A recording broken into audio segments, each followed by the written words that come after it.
मिलिंद देवराजी, या ठिकाणी राहुल शेवाळेजी, त्याचप्रमाणे योगेश कटमजी, अविनाश महातेकरजी, उपस्थित सर्व सन्मान्य आमदार आणि आमच्या तिन्ही पक्षांचे पदाधिकारी, उपस्थित सर्व माध्यमकर्मी, भगिनी आणि बंधूंनो, महायुतीचा वचननामा आज आपल्यासमोर आम्ही प्रकाशित करतो आणि माननीय उपमुख्यमंत्र्यांनी या वचननाम्याचे सर्व हायलाइट्स आपल्यासमोर ठेवले आहेत. गेल्या काही वर्षांमध्ये मुंबईकरांच्या जिव्हाळ्याच्या प्रश्नांना आम्ही केवळ हातच घातलेला नाही, तर त्या जिव्हाळ्याचे प्रश्न सुटू शकतात अशा प्रकारचा एक आत्मविश्वास हा मुंबईकरांमध्ये तयार केलेला आहे. आणि म्हणून इतर कोणीही वचननामा दिला तरी त्यांचा ट्रॅक रेकॉर्ड आणि आमचा ट्रॅक रेकॉर्ड याच्यामध्ये असलेल्या अंतरामुळे आम्ही जो काही जाहीरनामा वचननामा देतो तो पूर्ण करू. आणि एवढंच नाही तर 5 वर्षानंतर ज्यावेळेस जनतेच्या समोर जाऊ त्यावेळी या वचननाम्यावर आधारित ॲक्शन टेकन रिपोर्ट आम्ही फॅक्टशीट म्हणून मांडू की काय आम्ही केलं होतं, काय सांगितलं होतं आणि काय काय आम्ही करू शकलो हे देखील लोकांसमोर आम्ही मांडू. मुंबईकरांचा जो जिव्हाळ्याचा प्रश्न आहे गृहनिर्माणाचा, त्याच्यामध्ये आत्ताच शिंदेसाहेबांनी सांगितलं की वेगवेगळे प्रश्न सोडवण्याचा प्रयत्न आम्ही करतो. त्या ठिकाणी डीम्ड कन्व्हेन्सचे विषय आम्ही सोडवलेले आहेत, जागा फ्री होल्ड करण्याच्या संदर्भातले निर्णय आम्ही घेतले आहेत. काही ठिकाणी हाईटचे जे रिस्ट्रिक्शन्स आहेत ते दूर करण्याकरता मग एअरपोर्ट अथॉरिटीचं रडार शिफ्टिंग असेल किंवा वेगवेगळ्या प्रकारच्या परमिशन्स असतील, फनेल झोन असेल, यामध्ये देखील मोठ्या प्रमाणात आपण निर्णय घेतले आहेत आणि भविष्यात याला चालना देण्याचा आपण एक प्रयत्न करणार आहोत. एक संकल्प आज आम्ही घेतलेला आहे, मुंबईत राहणारा जो मराठी माणूस आहे याला काहीही झालं तरी मुंबई सोडून बाहेर जावं लागणार नाही.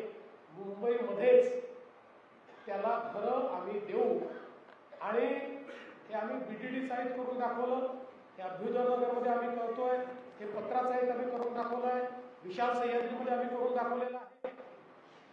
वेगवेगळ्या योजना जर बघितल्या तर काही लोक केवळ मराठी माणसाच्या घरांबद्दल बोलत राहिले, पण करणारे कोण आहेत तर आमची महायुती करणारी महायुती आहे हे देखील आपण लक्षात घेतलं पाहिजे. आणि यासोबत एक अजून आम्ही निर्णय केला की म्हाडाचे जे लेआउट्स आहेत या म्हाडाच्या लेआउट्समध्ये आता त्याचं रिडेव्हलपमेंट करताना एकतर तिथल्या लोकांना आम्ही अधिकची जागा देतोच, पण त्याचसोबत त्याच्यामध्ये आता ट्रान्सपरन्सी आम्ही आणलेली आहे. पूर्वी विकासक हा केवळ लोकांकडनं कन्सेंट घेऊन विकासक व्हायचा आणि 20-20 वर्ष लोकांना बाहेर ठेवायचा. आता विकासक म्हाडा असणार आहे आणि जे मुंबईकर आहेत त्यांना घर देण्याकरता त्याच्यावर एक कन्स्ट्रक्शन करता डेव्हलपर अपॉइंट केला जाणार आहे, जेणेकरून उद्याच्या काळात त्यांनी परफॉर्म केलं नाही तर सगळे अधिकार हक्क म्हाडाकडे असतील. आणि हे सगळं टेंडर पद्धतीनं आम्ही करणार आहोत. त्यामुळे मोठ्या प्रमाणात ही ट्रान्सपरन्सी आता त्यामध्ये आणलेली आहे. आता हे टेंडर पद्धती आल्यामुळे काही लोकांच्या पोटात जळजळ होते आहे, त्यामुळे त्यांनी लगेच बोलणं चालू केलं, जमिनी विकणं चालू केलं आहे, जमिनी विकणं चालू केलं आहे. जमिनीचा 1 इंचही आम्ही विकत नाही आहे, सगळ्या जमिनीची मालकी म्हाडाचीच असणार आहे आणि अतिशय ट्रान्सपरंट पद्धतीनं त्या ठिकाणी डेव्हलपर आणण्याचं काम आम्ही करतो. त्याचप्रमाणे वेगवेगळ्या रखडलेल्या SRAच्या योजना या देखील मार्गी लावण्याचं काम आपण केलेलं आहे. धारावी आपल्याला कल्पना आहे, पहिल्यांदा तर मी पुन्हा एकदा स्पष्टपणे सांगतो, धारावीचा विकास DRP करणार आहे. या DRPमध्ये स्वतः शासन भागीदार आहे आणि सोबत डेव्हलपर आहे. धारावीमध्ये राहणाऱ्या प्रत्येक व्यक्तीला जो पात्र आहे, धारावीमध्येच मिनिमम 350 स्क्वेअर फुटाचं घर हे देण्याचा निर्णय आपण घेतलेला आहे.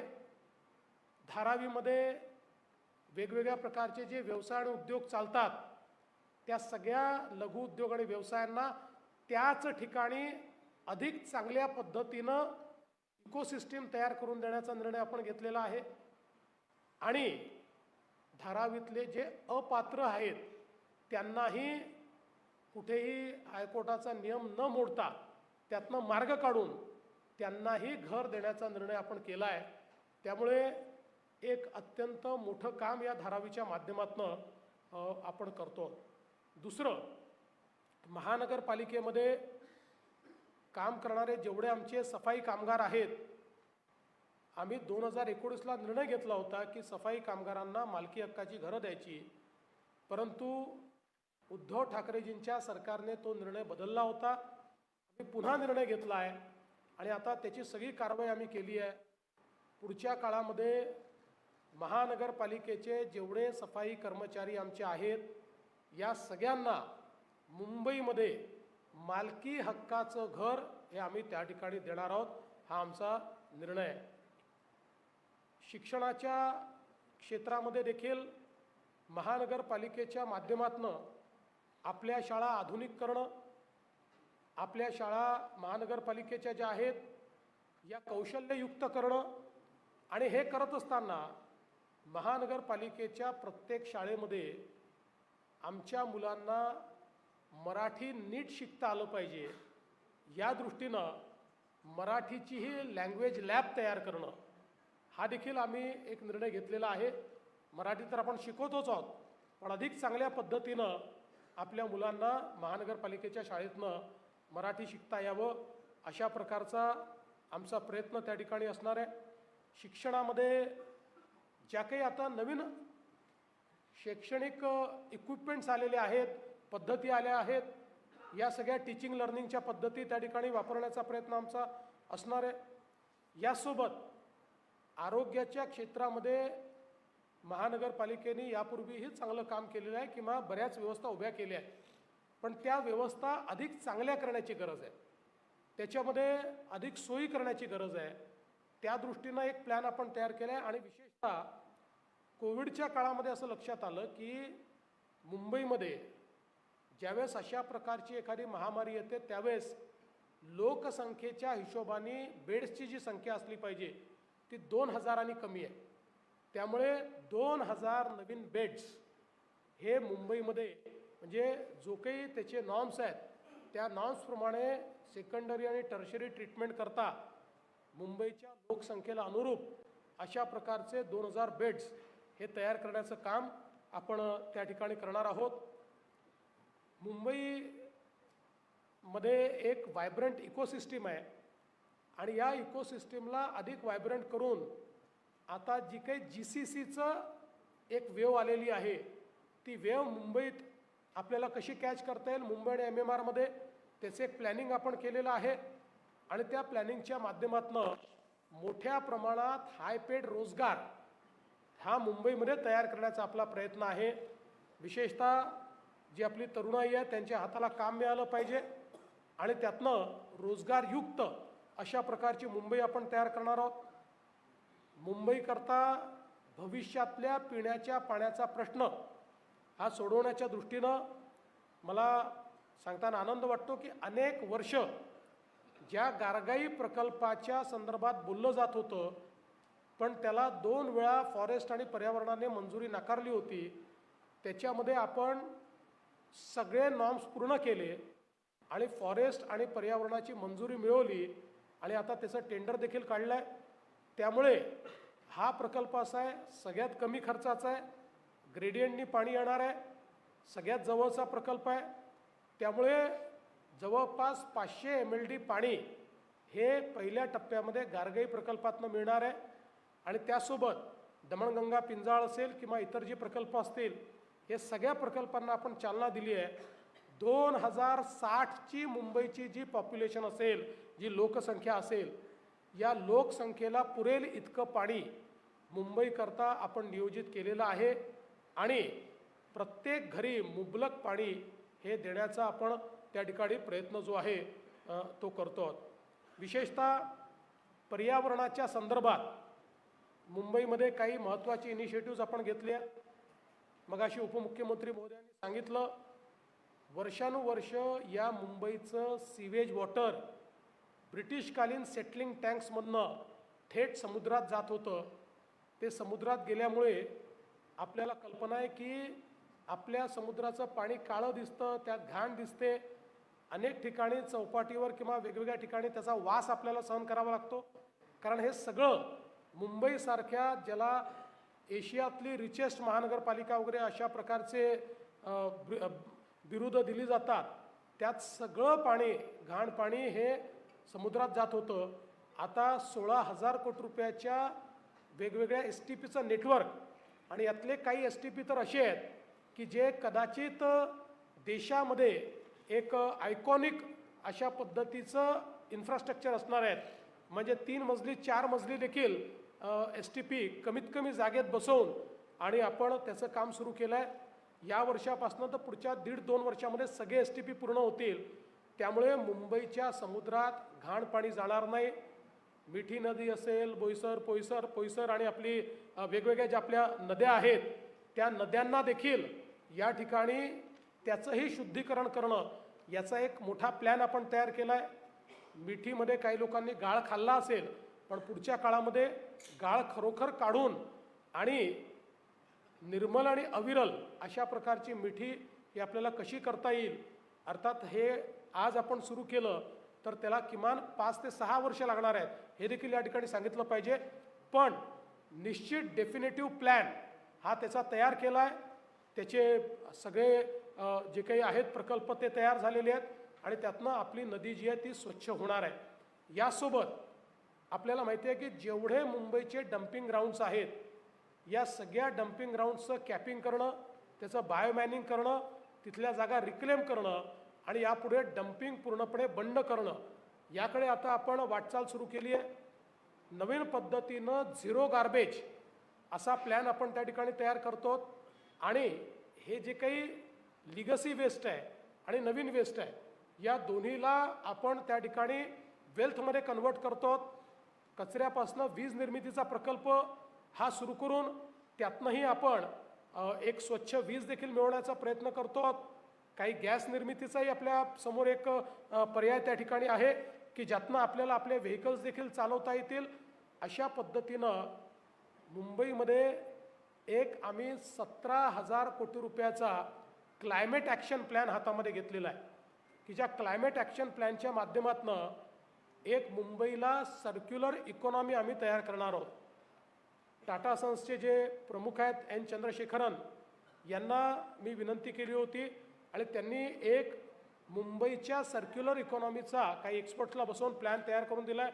आता तो प्लॅन हा महानगरपालिकेचे एक्सपर्ट्स आणि बाकी सगळ्यांना बसून आम्ही तो फॉर्मअप करू आणि सगळ्या क्षेत्रांमध्ये वॉटर क्वालिटी, एअर क्वालिटी असे जेवढे पर्यावरणाचे मानकं आहेत, या सगळ्या मानकांना एका ओव्हरआर्चिंग अशा पद्धतीच्या प्लॅनचा भाग करून सगळ्या क्षेत्रांमध्ये सर्क्युलर इकॉनॉमी ही कशी तयार करता येईल हा प्रयत्न आपण त्या माध्यमातून करणार आहोत. पब्लिक ट्रान्सपोर्टमध्ये आपल्याला माहिती आहे की आपण मोठ्या प्रमाणात मेट्रोचं नेटवर्क तयार केलं आहे. जवळपास MMR रिजनमध्ये 427 किलोमीटरचं मेट्रोचं हे नेटवर्क आहे. त्यातलं मेजर मुंबईमध्ये आपलं नेटवर्क आहे. आपले अंडरग्राऊंड मेट्रोचं काम पूर्ण झालं आहे. बाकीही मेट्रोचं काम आपण वेगाने पूर्ण करतो आहे. आता दिल्लीनंतर सर्वात जास्त मेट्रोचं नेटवर्क असलेली मुंबई आहे. दिल्लीला ते करायला 20 वर्ष लागले, आपण 6 वर्षात ते करून दाखवलेलं आहे. आता 2026-27 मध्ये जवळपास 50 किलोमीटरचं काम पूर्ण होईल. 27-28 मध्ये 80 किलोमीटरचं काम पूर्ण होईल. 29 पर्यंत आत्ता हातात घेतलेले सगळे नेटवर्क आम्हाला पूर्ण करायचे आहेत आणि काही नवीन आता अजून आपण विस्तारित नेटवर्क घेतोय, त्याला कदाचित त्याच्या पुढचा कालावधी लागेल. आणि हे करत असताना याच्यासोबतच आपल्या बेस्टमध्ये आपल्या बसेस ज्या आहेत, या बसेस करता आज मुंबईच्या लोकसंख्येची तुलना केली तर आपल्याकडे 5,000 बसेस आहेत, पण मुंबईकरता, मुंबईसारख्या शहराकरता किमान 10,000 ते 12,000 बसेसची आवश्यकता आहे.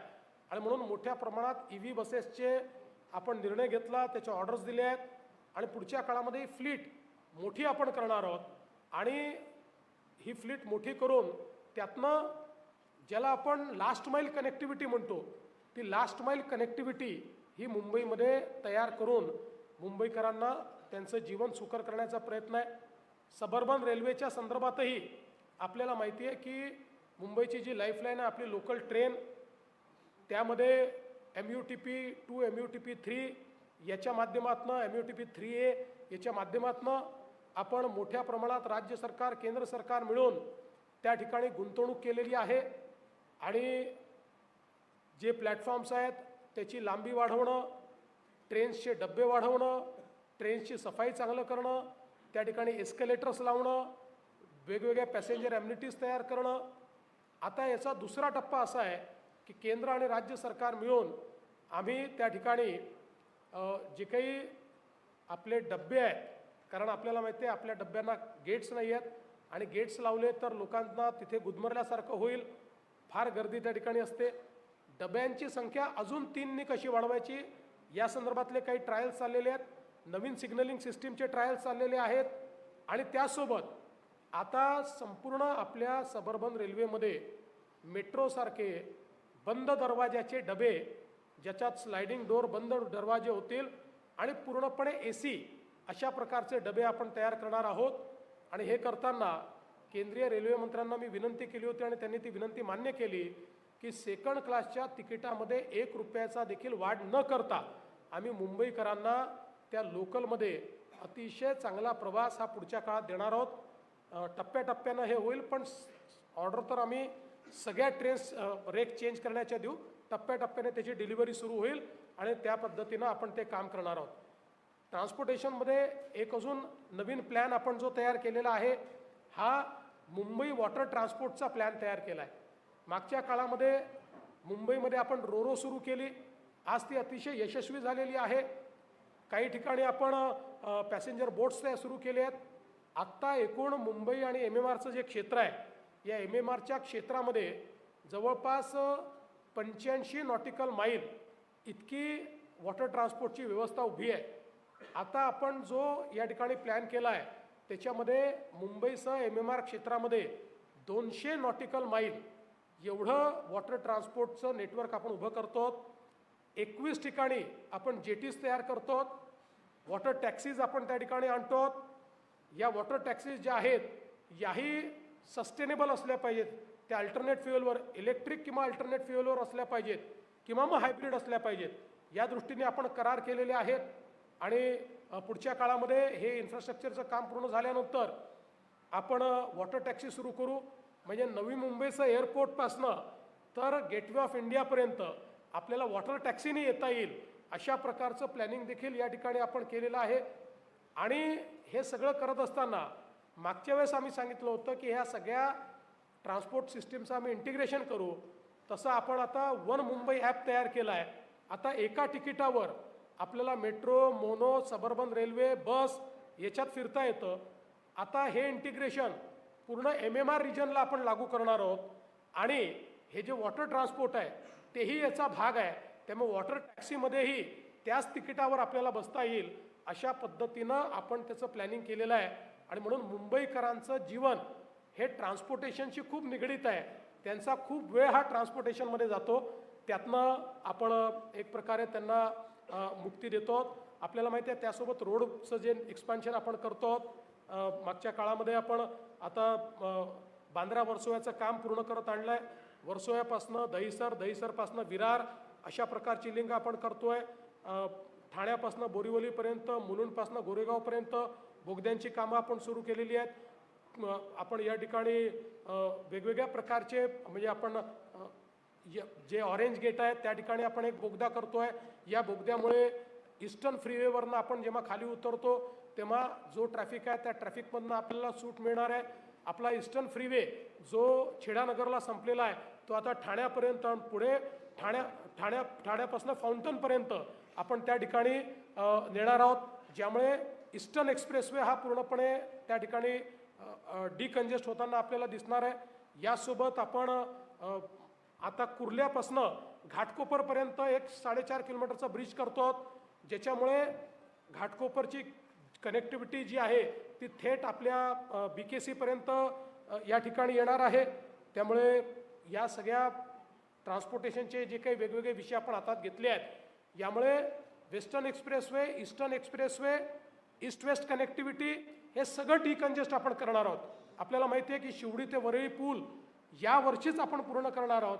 त्यामुळे कुठल्याही भागातल्या व्यक्तीला कुठल्याही भागात जायचं असेल, नवी मुंबई एअरपोर्टला जायचं असेल, तरी देखील एक सीमलेस अशा प्रकारची व्यवस्था रस्त्यांच्या माध्यमातून मिळणार आहे. आणि अर्थातच शिंदेसाहेब मुख्यमंत्री असताना जे आम्ही कॉन्क्रीट रोड करण्याचा निर्णय घेतला, त्याचा एक टप्पा संपत आला आहे, दुसरा टप्पा चालू आहे. हे रस्ते असे बनत आहेत की हे रस्ते बनल्यानंतर पुढचे 30-40 वर्ष त्या रस्त्यावर कधीच खड्डा पडणार नाही. खड्डेमुक्त मुंबईकडे जाण्याचं काम हे आपण या ठिकाणी सुरू केलेलं आहे. यासोबत महिलांकरता देखील अनेक योजना आपण याच्यामध्ये घेतलेल्या आहेत की ज्या योजनाच्या माध्यमातून आपल्याला कल्पना आहे की आत्ताच शिंदेसाहेबांनी सांगितलं, आपल्या बेस्टच्या बसमध्ये महिलांना अर्ध्या तिकिटामध्ये 50% कन्सेशनमध्ये प्रवास करता येईल अशा प्रकारचा निर्णय आपण घेतो आहोत.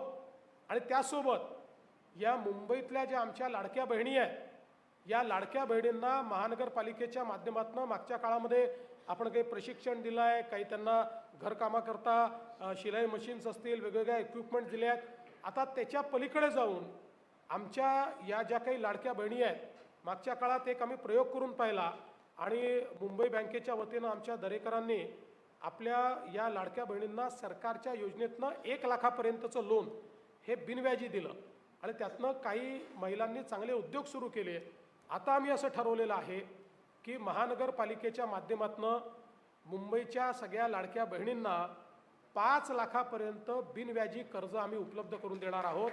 त्यामुळे त्यांना आपला रोजगार उभा करता येईल आणि स्वयंरोजगारातून समृद्धीकडे किंवा लाडक्या बहिणीकडनं लखपती दिदीकडे अशा प्रकारचा जो त्यांचा प्रवास आहे, तो प्रवास आपण या ठिकाणी करणार आहोत. यासोबत आपल्याला कल्पना आहे की या महानगरपालिकेमध्ये मोठ्या प्रमाणात ट्रान्सपरन्सी आम्हाला आणायची आहे, याच्या कारभारामध्ये ट्रान्सपरन्सी आणायची आहे. आता पुढच्या काळामध्ये बिल्डिंग प्लॅन अप्रुव्हलमध्ये आम्ही आर्टिफिशियल इंटेलिजन्स प्लॅटफॉर्मचा उपयोग करणार आहोत की ज्या प्लॅटफॉर्ममध्ये तुम्हाला 24 तासात कधीही अप्रुव्हल करता जाता येईल आणि DCR आणि DP आणि जिओस्पेशियल डेटा या सगळ्याचा उपयोग करून आर्टिफिशियल इंटेलिजन्सचं मॉडेलच सांगून देईल की याच्यामध्ये काय बरोबर आहे, काय चूक आहे, काय बदल केला पाहिजे. एक प्रकारे ह्युमन इंटरव्हेन्शन आम्ही कमी करतो आहोत आणि मोठ्या प्रमाणात ट्रान्सपरन्सी आणतो आहोत.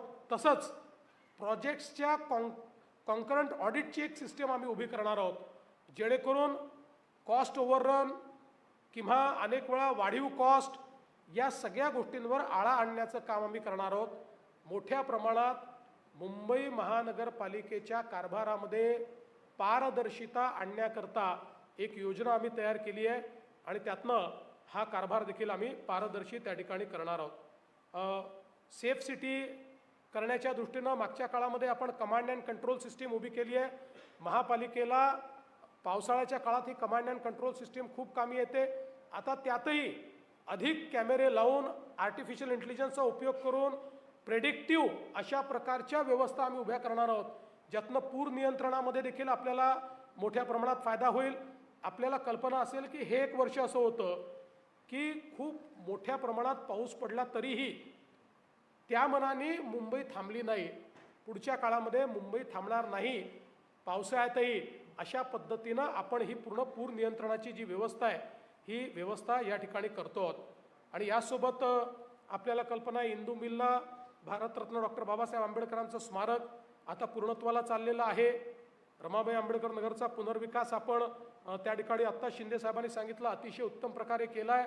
आणि विशेषतः लोकशाहीर अण्णाभाऊ साठे हे ज्या ठिकाणी चिरागनगरला राहत होते त्या ठिकाणी त्यांचं स्मारक हे देखील आपण तयार करतो आहोत, त्याचंही काम आपण सुरू केलेलं आहे। त्यामुळे आपली जी मानकं आहेत त्या मानकांचं देखील या ठिकाणी उत्तम संवर्धन केलं पाहिजे, अशा प्रकारचा आपला प्रयत्न आहे। या मुंबईमध्ये राहणारा जो आमचा मराठी माणूस आहे, या मुंबईचा जो आम नागरिक आहे, मुंबईतला जो गरीब आहे, मुंबईतला जो झोपडपट्टीवासी आहे, मुंबईमधल्या महिला आहेत, कामकाजी महिला आहेत, या सगळ्यांचा विचार या वचननाम्याच्या माध्यमातून आम्ही केलेला आहे। खूप गोष्टी याच्यामध्ये आहेत, सगळ्या गोष्टी सांगता येणं शक्य नाही आहे, पण मी या निमित्ताने मुंबईच्या जनतेला एकच गोष्ट सांगतो, 25 वर्षाची निष्क्रियता तुम्ही पाहिली आहे। आता या 5 वर्षामध्ये ज्यावेळेस एखादी महानगरपालिका सक्रियतेने काम करते त्यावेळी ती काय परिवर्तन करू शकते हे दाखवण्याचं काम आम्ही करणार आहोत।